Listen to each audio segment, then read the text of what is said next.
Wine too? Oh, geez. But hot chocolate, I could do a hot Yeah. chocolate. That would be warm. Whatever works for you. Exactly. You didn't specify what kind. That's right, exactly. Dark chocolate is always good. Yeah. The Planning Commission meeting of February 19th will come to order. All rise for the Pledge of Allegiance. Ready? Begin.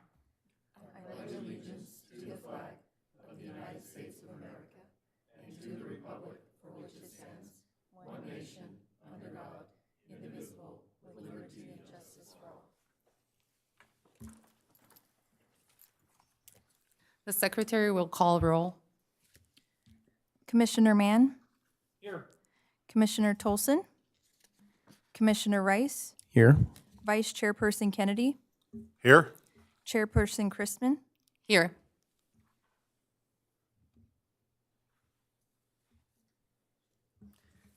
May I have a motion for approval of the agenda? Move to approve the agenda. A motion was made by Commissioner Rice. May I have a second? Also, With a second by Commissioner Mann. Unless there are any objectives, the agenda stands approved. May I have a motion of approval of minutes? Chairperson, I'd like to make a correction to the minutes of January 22nd on page 4.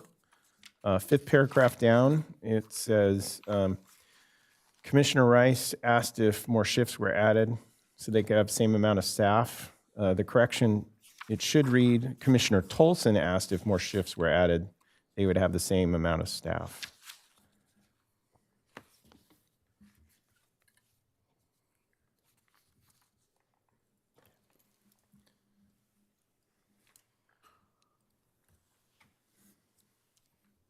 We can note that in the update. Okay. May I have a motion for approval of the minutes of January 22nd and then January 5th as amended?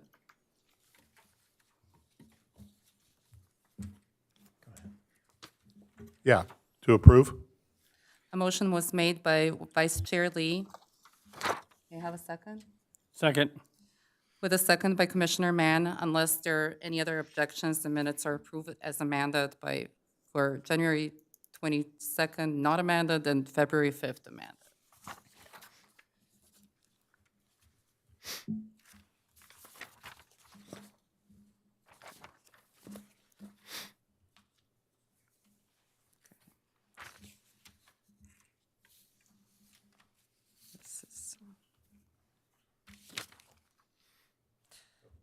The secretary will read the declaration of conflict. Are there any oh, sorry, you go first.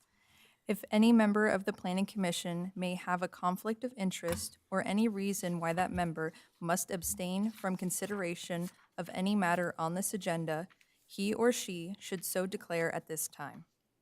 Are there any declarations of conflict? Hearing none. This is the time allotted for public statements or comments on all items other than public hearing items. Is there anyone in the chambers wishing to be heard? I have Ronald Arejo. Maybe I'm pronouncing this wrong. So. Yes, Chairperson Ronald Arwejo. Sorry. Thank you. Good evening, Chairperson Christman, Vice Chairperson Kennedy, fellow Planning Commission members and staff. My name is Ronald Arwejo, Chair of the Planning Commission for the City of Oxnard. In accordance with the rules and procedures of the Oxnard Planning Commission, I am speaking not only for myself, but also on behalf of the Oxnard Planning Commission in my remarks to you today. I am requesting your support in our Commission's effort to allow stipends for our members. I am currently spearheading an effort to allow our planning commissioners to receive stipends for their time serving on the commission with support from the Oxnard Planning Commission that has been approved in the form of a resolution directed to the Oxnard City Council. I believe that you all serving on the Planning Commission for Simi Valley understand that planning commissioners serve an important part of the process in regards to the development of the city. I'm not sure if you're aware that of the 9 of 10 cities in Ventura County with a planning commission separate from its governing board, plus the county's planning commission, Oxnard, the largest city in Ventura County, is one of two that does not provide compensation for its members. I'm using the time since our Planning Commission passed a resolution in August and then agendized to a future agenda by the Oxnard City Council back in September to gather support from fellow planning commissions and their members in Ventura and the surrounding counties of Kern, Santa Barbara, and Los Angeles that do receive a stipend allowance to give their own perspective to our governing board that stipends for the Planning Commission are reasonable, logical, and in the best interests of the city. Given that you are aware of the time and energy commitment to serving your city, I'm asking for your support of the Oxnard Planning Commission members when it comes before the full City Council sometime in the next few months. I'll be contacting this commission via email in the near future with all the relevant information and potential avenues of support so that you have the fullest knowledge to assist us, if you wish to, in our efforts. Thank you for your time, and I look forward to keeping you apprised. Thank you. Thank you. Is there anybody else who would like? No? Okay. Is there any correspondence from the Deputy Director? No, Ms. Chairperson, we have no correspondence.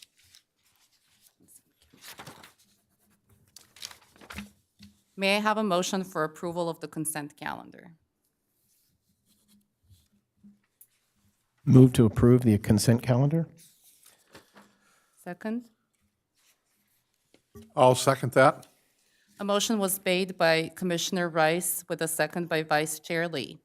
Unless there are any other objections, the consent calendar stands approved. We have no continued business, and we're going to go to new business 11B, other. Yes. Chairperson Mann, and Chrisman, and members of the Planning Commission. We have a legislative update by our City Attorney Representative, Eleanor Jurley, and the request was to discuss new planning and housing laws, and she has a presentation tonight. Thank you so much, and good evening, Chairperson and Planning Commission and staff, and, well, there's no public, but hopefully somebody's listening out there, so members of the public as well. My name is Elena Jurley. I'm with the City Attorney's Office, and I'll be giving you just the tip of the iceberg of some of the new laws that have been enacted and have been effective largely starting in January of 2025. There's a few provisions relating to small housing developments that are effective in July, but most of these are already in effect. So can we have the first slide? So this year we had about 45 housing bills that were passed, and they touched on a lot of different areas, and these are some of them.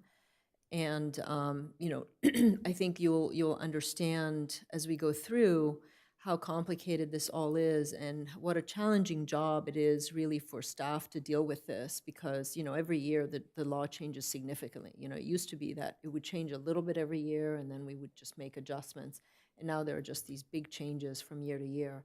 So you know, it takes a lot of work between our office and staff to be able to manage all these laws. So these are the things we're going to be talking about briefly today, believe it or not, briefly. We're going to talk about some of the changes in the Housing Accountability Act, also in housing in commercial zones and in commercial corridors.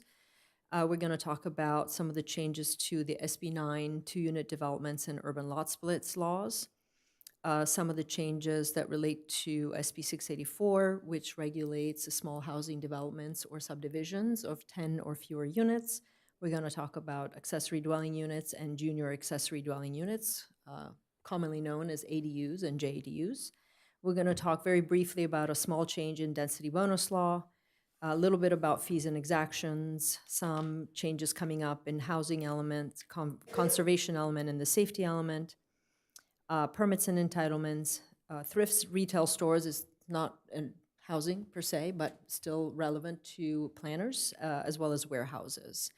So feel free to jump in and ask questions, and you know, I'm happy to drone on forever, but not really that happy to drone on forever. So if you have questions or comments or would like clarifications, you don't have to wait until the end. I have absolutely no problem getting interrupted.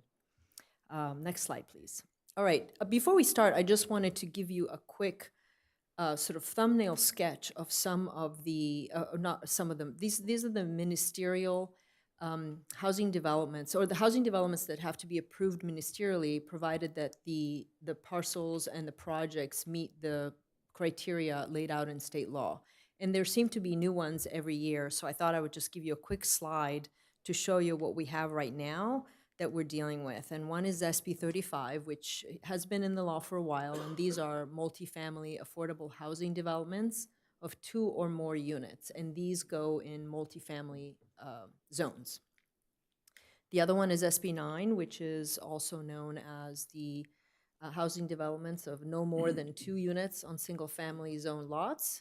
And this law also provides for urban lot splits, and I'm happy to talk a little bit more about that. But in case, I guess for the benefit of the public, in case they're not aware of this, this law allows people who own single-family zoned lots to build 2 units, up to 2 units on that lot, but they can also split that lot into 2 separate parcels. Then ADUs and JDUs, we've been dealing with those for a while. SB 2011 is a law that allows affordable housing projects and mixed income multifamily housing projects in commercial areas. And then SB 684 allows small housing developments or subdivisions of 10 or fewer units. And these can be on single-family lots, but also multifamily lots. So basically anywhere that is zoned residential. And then, of course, right now we don't have to worry about it because we have a substantially compliant housing element. There's also the builder's remedy, which,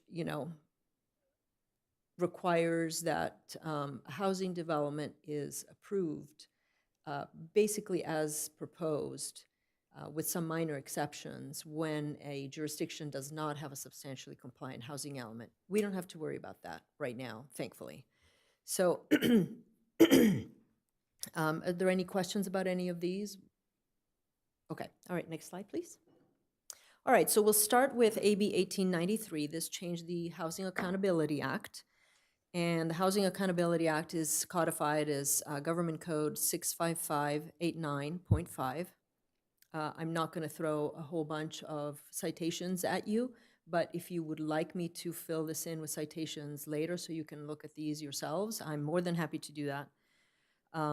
So this was a big bill. It made a lot of substantive changes to the HAA, and we're only going to touch on just sort of the big picture changes that it made. The first was that it defined what a builder's remedy project is, and up until this latest round of laws, the builder's remedy project was basically, there was a phrase in the Housing Accountability Act that said something to the effect of that you can deny a project that is inconsistent with the city's zoning and development standards unless your housing element is not compliant with state law. So it was just a little phrase that carried a lot of water. And in the last round of updates for housing elements, housing elements have to be updated every 8 years. And in the last round, a lot of cities had difficulty getting their housing elements approved because of all the new changes in the law. And so there was a period of time in which housing element builder's remedy applications were submitted to a lot of cities. So the Housing Accountability Act now defines what these projects are, what the parameters are, and provides a number of protections for such projects. It also clarifies and expands the definition of what constitutes disapproval of a project, and it increases the possible penalties for jurisdictions that are found in violation of the Housing Accountability Act, and increases the number of actions or inactions that constitute violations. So it's not friendly to cities. That's the short version. It also adds and amends certain definitions, including the definition of housing development project, and makes additional amendments and clarifications. We'll go into a little bit of detail on all of these. Next slide, please. All right, so what's a housing development project? Up until recently, it was basically residential units and transitional and supportive housing and farm worker housing. But now they've added, sort of expanded what specific projects they mean. And so it's mixed-use developments that meet certain criteria, including 2/3 square footage dedicated to residential use, and then all these other details, which, you probably don't necessarily want to dive into, but, it expanded the definition. That's the point. Next one, please. So a builder's remedy project has been defined, and it's an affordable housing project, and there are different types of affordability levels. They're all in the law. The other requirement is that the jurisdiction must not have a substantially compliant housing element on the date the complete application is submitted. So this language is relevant only when the jurisdiction is working to get its housing element into compliance. The state law has codified that the housing element is not substantially compliant until HCD says so or until a court says so. So what I think they're trying to do is put to rest the argument that once you adopt a housing element, even if HCD says later that it's compliant, well, you were compliant when you adopted it. So they're basically saying, nope, that's not the case. I don't think the law clarified as much as they think it did, but I'm sure there'll be a lot of fighting over it. The project must meet certain density criteria, and the project site must not abut a site where heavy industrial use, where there was heavy industrial use in the preceding 3 years, presumably to avoid affordable housing next to contaminated sites. That makes sense. Next one, please. And then they've expanded what constitutes disapproval of a housing development projects. The first one is fairly obvious. It's through a vote or administrative action. So it can be a denial at the planning or city council level, or it can be a denial at the staff level. Also, failure to timely approve or disapprove a project following certification of an environmental impact report or adoption of a mitigated negative declaration or a negative declaration. Also, failure to meet the timelines for post-entitlement permit approvals. These are also relatively new regulations that our staff has been having to deal with, as well as our office. Also, failure to cease a course of conduct undertaken for an improper purpose that effectively disapproves the proposed housing development. So the new law does define what this kind of conduct constitutes, but the difficulty is that,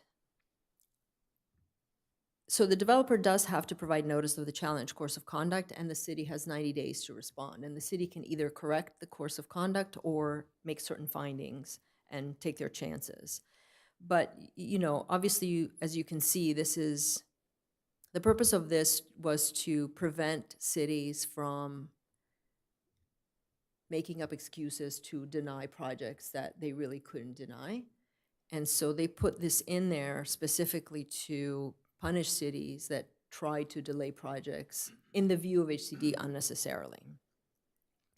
Another way that disapproval can come about is if more than 5 hearings are required pursuant to Government Code 65905.5. That was SB 330. So as you know, some of these projects now, you can only have 5 hearings, including appeals, including continuances. So the idea is to try to really curtail the amount of time that projects go through the process. Next slide, please. Also, an incompleteness determination could be a disapproval under certain circumstances. So one thing that's really important to note here is that the incompleteness letter has to be issued within 30 days of the submission of an application, and the only things that can be required to be in an application are what we put on our checklists. So it's really important that our checklist be very thorough and complete and address every single aspect of a project that we want to have articulated in the application, because if it's not on the checklist, that's it. We can't ask for it. And if we ask for it, that's considered a disapproval, and now we're potentially in violation of the Housing Accountability Act. There's also this other slightly mushy, trying to stop shenanigans kind of standard. If the agency makes a determination the application is incomplete and a reasonable person would determine the applicant has submitted all the items on the checklist, and the agency upholds this determination in an appeal. And then the last one is if the agency determines an application is incomplete after 2 resubmittals. And you should note that already in the Permit Streamlining Act, there is a requirement after the second resubmittal that the city provide an appeal. So here, not only do we have to provide an appeal, but now the burden is on us to show that the determination is not a disapproval and that the application is indeed incomplete. Next, please. All right, before we go on to this one, yes? How aggressively is the state pursuing all this authority that they have to sanction or punish cities? You know, it's progressive. They tend to, they're very aggressive in the sense that they're very hands-on with the cities. But they have been working with cities. If they see that the city in good faith is making an effort to get to a place where HCD believes that they should be, then they don't move forward to the Attorney General's office. However, in the event that the city does not respond appropriately, they have no compunction to get the Attorney General involved and start a lawsuit and go after the city for fines. And, you know, the fines have increased. There's also fines that are much higher for bad faith conduct. The other thing that happens is that it's not just HCD and the Attorney General's office, is that developers get in on the action because they also have standing to sue the city for violations of the Housing Accountability Act. And also, not just the developers, but also a potential resident of a development that is, I know, I saw your eyebrows, what? Yes, a potential resident of a development that's being delayed also has standing to sue the city. So it's almost, it's rare for the city to only be sued by HCD and the Attorney General. There's often more than one lawsuit going on at the same time. So the answer is pretty aggressively. You know, they don't come out the gate with fines, and but they don't hesitate. Have citizens been successful in qualifying their standing? You know, I'm not all that familiar with citizen lawsuits, but I do know that there have been lawsuits from the developers as well as citizens at the same time, and standing for them has never been an issue. So yes, I would say they've been successful. Okay, thank you. And, you know, the other thing too, under California law, just in general, if you're a taxpayer, you pretty much have standing. Right. So it's, you know, it's not a winning argument to say that they don't have standing, frankly. Okay, next slide, please. Okay, I can't see it on my screen. Oh, there it is. Okay. All right, so we're moving on to a different bill. Although if you want me to come back and talk about the other one for 3 hours, I'm more than happy to do it. I mean, you just say the word and I'm there. On any time I'm not here will be great. Okay. Okay, so AB 2243, this is the housing in commercial areas that I mentioned. So AB 2011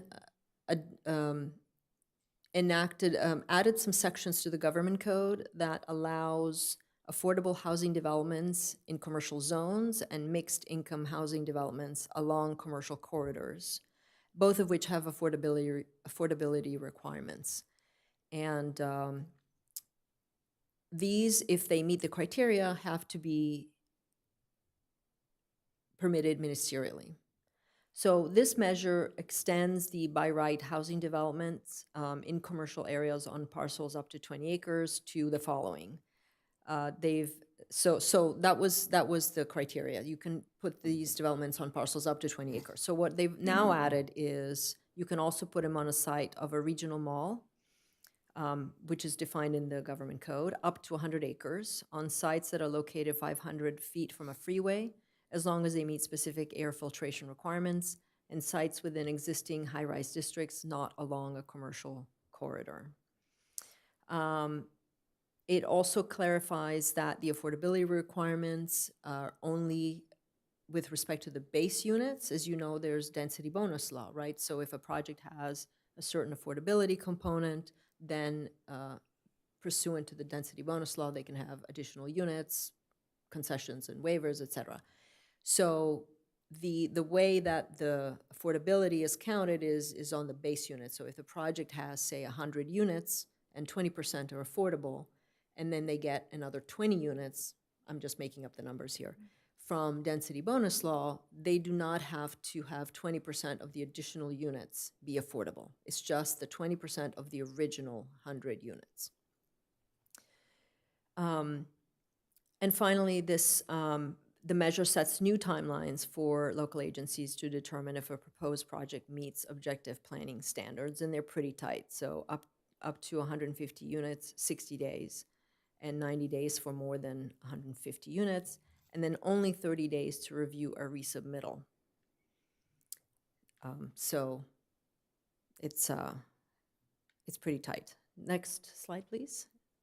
Okay, any have a questions question, about that? Yeah. Does that apply to existing commercial that's going to be transferred into residential potentially, or just new builds on commercial? I think it applies to anything that they can turn into housing. Yeah, if it's commercial and it's turned into housing, I don't think that's gonna be a problem. If there's already housing, you know, there are other laws that kick in that require relocation of tenants, or, you know, you can't simply displace tenants, so you can have a new residential project, so those laws kick in. But basically, if they have a lot a lot that meets the criteria, then they can build housing on it. And can they still use the density bonus for parking in that situation too? Yeah, you know, density bonus is, you know, if they have affordability, they get to use the density bonus law however they need to. Thank you. Yeah, sure. Okay, so SB 450 changed SB 9, and so these are all a bunch of numbers that, you know, maybe the lay people are not familiar with, but SB 9 allows 2-unit developments on single-family lots, and it also allows people who own single-family lots to split those lots into 2, and these are known as urban lot splits.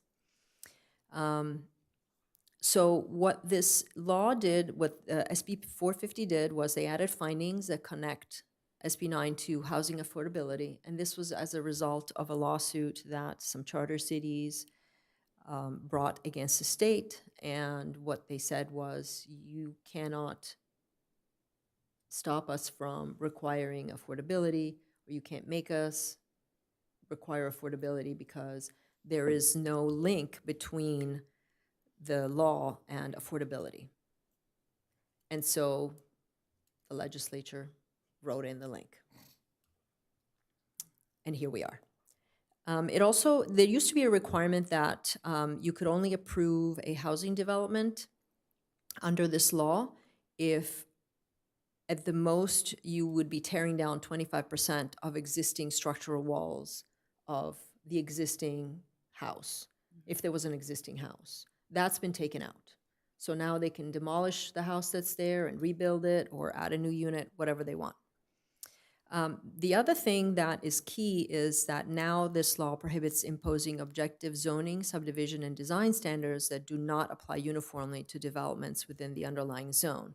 So what does that mean? It means that a lot of cities have had laws that limited the size of SB 9 units. And they said you can only have a unit that's maybe 800 square feet or 1,000 square feet.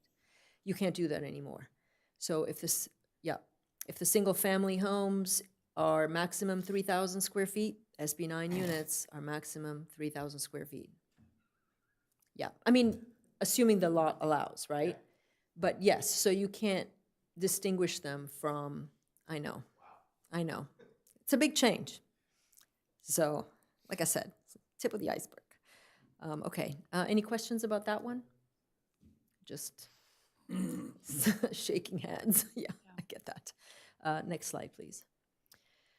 The other thing that this did was that there was one way that you can deny a housing development is if it has a specific adverse impact, and it's defined in the Housing Accountability Act. It's a specific thing, right? It's not simply we say that it has an adverse impact. You actually have to have evidence to show that building the building in the way that it's being proposed is going to cause a problem. So here's a perfect example, because a lot of the time people say, well, what could possibly be a specific adverse impact? So I was working with the city of Rancho Palos Verdes until I joined Burke, and they have a landslide, kind of a big landslide, and it's in a residential area. So something like that, you know, and the city adopted a moratorium on building and, you know, may adopt a prohibition on building new housing there. We'll see what they do. But that moratorium was actually approved by HCD because we had a ton of evidence to show that building something in a place that's moving 12 inches a week, it's not a good idea, right? So it's a very narrow set of circumstances, but it's out there, it's available. So in this law, there was this language that included that specific adverse impacts upon the physical environment could also justify denial. Well, they took out that language and just made it consistent with the rest of the law. It now imposes a 60-day timeline to approve or deny an SB 9 project application. And if the timeline is not met, the project is deemed approved. And in the case of denial, they call it denial, but it's not really a denial.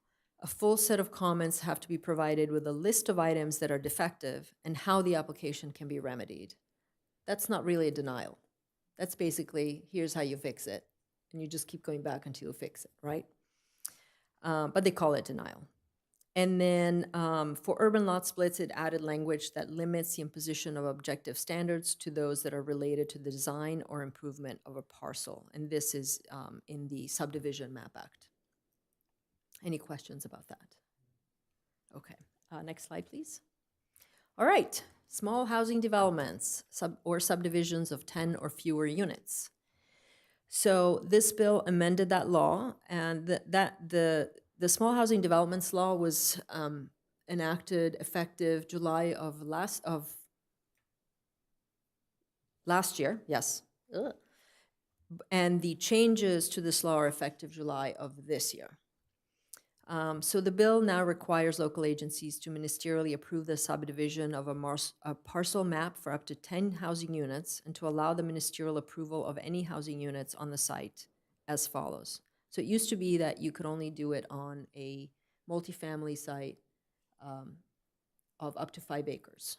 So now they've added vacant single-family zone sites, subdivisions for multifamily housing lots on less than 5 acres, subdivisions for single-family housing lots on no more than 1.5 acres.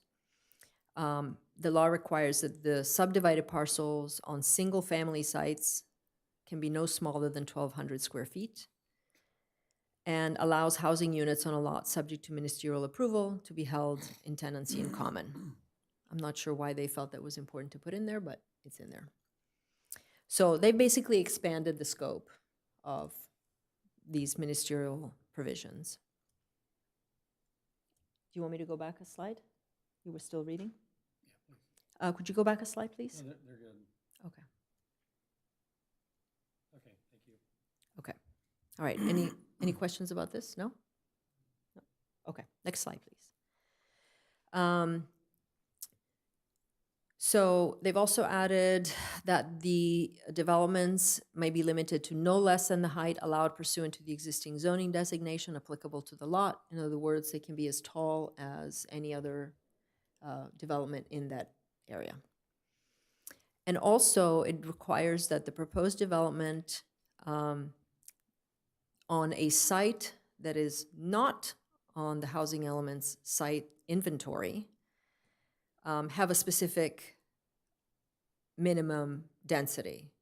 So, for the members of the public out there, the housing element has what's called the sites inventory, which is a list of properties that have zoning that meets the regional housing, what is it again? Thank you, regional housing needs allocation. I always forget right when I need to remember. So if the site is not on the site inventory, then it has to have at least 2/3 of the maximum allowable residential density per the zoning code, or 2/3 of the applicable residential density per the state code, whichever is greater. So under the state code, Simi Valley, the default minimum density is 30 dwelling units per acre. So on a site that is not on the site inventory, it would have to be either at least 20 dwelling units per acre or 2/3 of whatever is allowed there if it's greater than that. Yes? Math. It's hard. For me at any rate. Okay, thank you. Next. All right, this is an easy one-ish. So this is a new one that requires 20 days notice of a public hearing in front of the Planning Commission for the proposed zoning ordinances or amendments to a zoning ordinance that affect the use of property. So it's a fairly narrow thing, but it's an extra notice, so that's something that staff is going to have to contend with. Any questions about that one? Nope. Okay, next, please. All right, ADUs and JDUs, our favorites. So there were several bills that amended these laws. For one thing, they added a definition for livable space.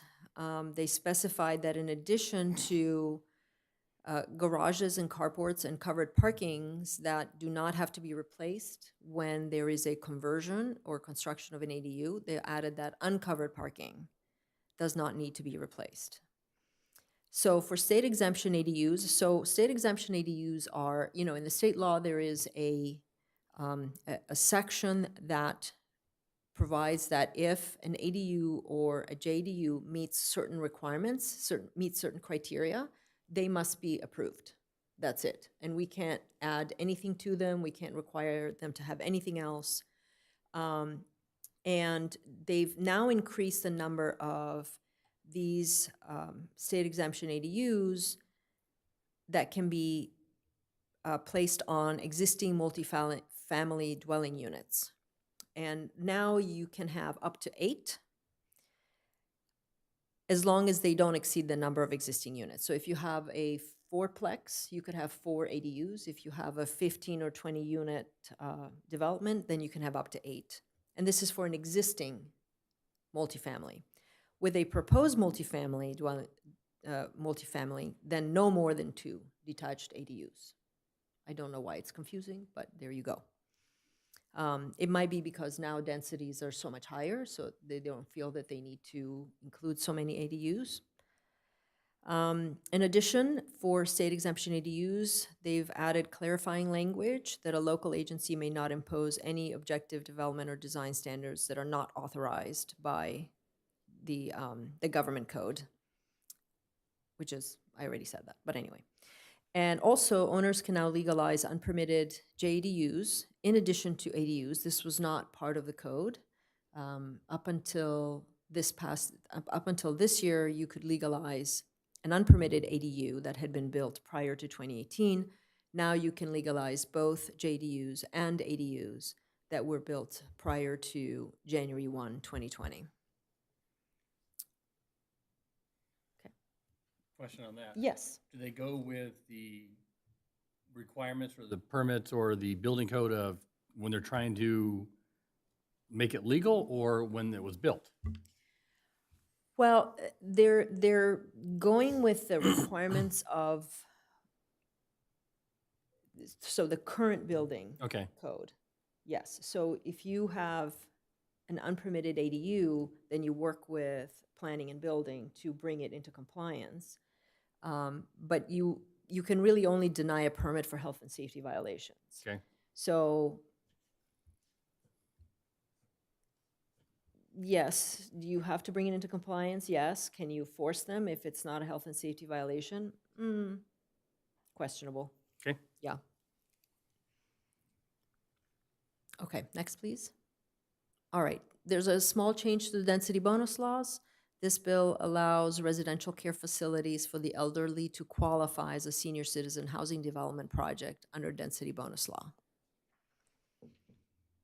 And under density bonus law, if your project is senior housing, you get extra units and potentially waivers and concessions, so And seniors, what age?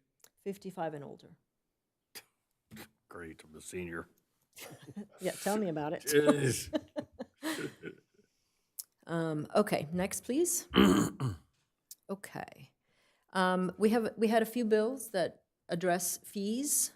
AB 1820 now requires local agencies to provide a preliminary fee and exaction estimate to any development proponent requesting an estimate of project fees within 30 business days of a request during the preliminary application process. The preliminary application process, by the way, is what's called the preliminary application under SB 330, and basically it's a bare bones skeleton checklist that a developer can fill out and submit, and it freezes the zoning that is in existence at that point. And I know you all know this, I'm just saying, because if there's anyone from in the public listening, their eyes are probably rolling in the back of their head by now and going, what? Also, this estimate is only for informational purposes. It's not legally binding. It does require local agencies to post current fee schedules and an archive of relevant fee studies on their internet websites. I suspect most cities already have that. And requires local agencies 30 days after final approval of a project to provide a total sum of fees and exactions to the developer. And in answer to your question, Sean, the final approval means that the project has received all necessary approvals to be eligible to apply for and obtain a building permit or permits. So when we were talking about this earlier, there was a concern that it might be, when council or planning commission issues the entitlement or the director issues the entitlement. But, there's a lot more steps before we get to a building permit. And so 30 days makes it kind of impossible to give that total of fees. Any questions about that one? Next, please. All right. This one, AB 2553, requires local governments to set lower traffic impact mitigation fees for transit-oriented developments, including if a proposed housing development project will be developed in an area expected to have a completed transit stop within 1 year from the scheduled completion and occupancy of the housing projects. And of course, there are definitions of transit-oriented developments and all of that. It also expands the definition of a major transit stop according to the Mitigation Fee Act and CEQA, that's the California Environmental Quality Act, to include a transit stop with a service interval of 20 minutes instead of 15 minutes. So this expands what it means to be a major transit stop. Next, please. So AB 2729, this bill extends by an additional 18 months any housing entitlements proposed before January 24 that will expire at the end of this year. So automatically, they're extended. I think this was intended to allow developers who are having difficulty getting their projects financed and built to be able to rely on the entitlements that they received. Also specifies the expiration date of an entitlement will be told during any time the entitlement is subject to a legal challenge, which, is reasonable. Next, please. All right. Fee estimate tool, AB 3012. So this one will require local agencies to make a fee estimate tool available on their internet website that the public can use to estimate fees and exactions for proposed housing development. And for the city of Simi Valley, the city must comply by July 1, 2032. And this will probably make the fee estimate that we now have to give within 30 business days easier to provide if we already have a tool. Next, please. All right, more fees and charges. So this one basically says that for specified affordable housing projects, we can, if requested, we have to defer the payment of mitigation fees until the certificate of occupancy or final inspection occurs. It also requires a developer to break ground on the affordable housing project in 5 years to qualify for the fee deferral, and limits when an agency can collect fees earlier than a certificate of occupancy. So, you know, the difficulty with this is that if we don't have the certificate of occupancy as leverage to get the fees, once the certificate issues, it makes it less easy to get those fees. So these are the types of projects that qualify for a fee deferral. If the project provides 100% affordable units, and affordable is for lower income households, what are called low barrier navigation centers, which are basically housing first temporary housing facilities designed to transition the unhoused into permanent housing. And these projects include comprehensive support services. Housing projects in commercial zones and corridors that we talked about earlier. Affordable housing projects of 2 or more units under SB 35. It's one of the types of projects that we mentioned in the very first slide, that if the project meets the criteria and the lot meets the criteria, the city has to issue the permit. And then projects that meet the criteria of the Affordable Housing on Faith and Higher Education Lands Act. So this law allows colleges and churches or religious institutions to build housing on their property, even if it's not zoned for housing. A density bonus law project, and a project that has 10 or fewer units. So a density bonus project is really any project that has any affordability, essentially. So it's a pretty broad swath of projects here. Any questions on this one? Anybody wants to run away screaming yet? Okay. All right, next, please. We're almost there. All right, this is not housing, but it just provides some guardrails for thrift stores. And it basically says that we have to treat them like other retail stores, but we can put some reasonable rules. So for example, that the delivery of goods or donations is conducted within a specific area. Donations can only be accepted during business hours, et cetera. So this is here because I understand from Sean that there have been some inquiries about potentially having some thrift stores. So, you know, my recommendation is to maybe look at developing some local rules ahead of time so that we already have them in place when the time comes. Next, please. Okay. General plan.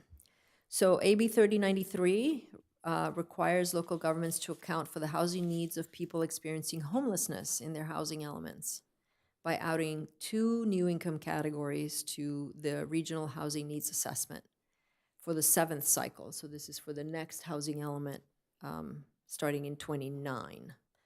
And these 2 categories are acutely low income and extremely low income. And also requires HCD, the Department of Housing and Community Development, it's a state agency, to prepare guidance. Sorry, I've been referring to HCD this whole time and I didn't define it. So for anybody out there who's listening going, what is HCD? That's what it is. My apologies. They have to prepare guidance by the end of next year that provides some sample analyses and programs for local governments to use in meeting the obligations of this measure, which is probably useful because I think, you know, the housing elements are difficult to create, and get them into compliance, because HCD does review them so closely. So having these guidelines will really help cities. Next one, please. AB 2684 affects the safety element. This requires that local governments, for any element update after January 1, 2028, that they also update their safety element to address the hazard of extreme heat. So basically, if the next element update is the housing element, then at that time, you're going to have to update your safety element. It also requires local agencies upon the next revision of their housing element or local hazard mitigation plan after January 1, 2028, to identify new information related to extreme heat hazards applicable to the local jurisdiction that was unavailable during the previous revision of the safety element. So, yeah, basically, the next housing element, this is all gonna have to be addressed. Next one, please. And then lastly, conservation element. After January 2028, local agencies will have to include wildlife connectivity element in their next general plan, and the local jurisdiction must consider how development will impact wildlife movement using relevant data and consult with appropriate state agencies to achieve this. Okay, next, please. All right, and then the last bill I think that we're talking about is the warehouse development standards and buffers of AB 98. So this is a pretty big, comprehensive bill. We're really just touching on the topics. So this requires specific standards that warehouses and logistics use facilities must meet. It defines 2 tiers for the specific standards, and these are called 21st century warehouse design and Tier 1 21st century warehouse design, with a shocking lack of imagination, if I may say so, that will apply to new or expanded logistics use facilities beginning in January of 2026, and also has requirements for air quality monitoring for counties of Riverside and San Bernardino, so you don't have to worry about that one. Next, please. It also is going to require light and noise buffers for warehouse developments. So any new logistics facility within 900 feet of a sensitive receptor will have buffers as follows that have to do with 50 feet in width measured from the property line of all adjacent sensitive receptors. If it's in a rezoned industrial site, then it has to be 100 feet. And there are other additional development standards for the buffer. And the sensitive receptors are residences, schools, daycare facilities, public parks, playgrounds, et cetera.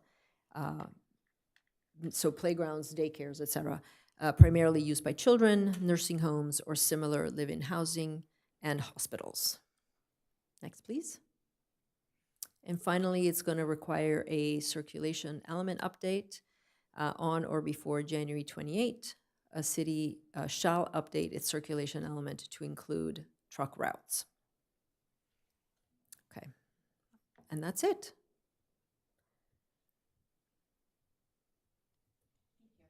Welcome.